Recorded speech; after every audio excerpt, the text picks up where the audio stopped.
kan macam mana yelah macam mana boleh nekat nak kahwin kan, mungkin sebelum ni pernah perkenalan ke?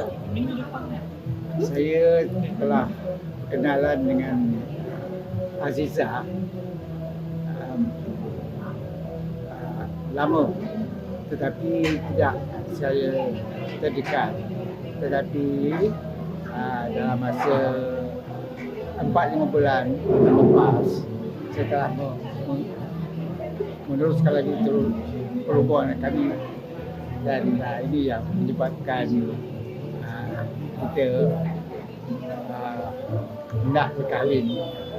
Boleh kenal waktu kecil tu macam mana? Kat sekolah ke ataupun? Masa tu ialah dia sekolah rendah dan saya telah di tingkatan 3 ke 4 pada masa itu. Dan melihat dia daripada jauh, semasa saya dalam bas dan dia menanti bas untuk kita pergi sama ke sekolah bawah. Melalui anak saudara saya, Dr. Zailan, dia yang rapatkan lagi hubungan kami.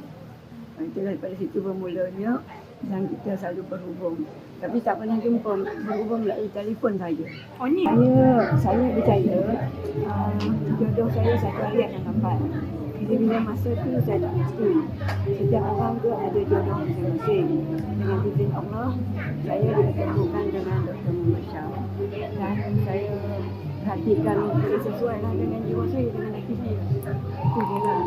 Dia sama-sama ada hobi, suka membaca, shopping bersama juga. Tapi tidak terlalu kerap.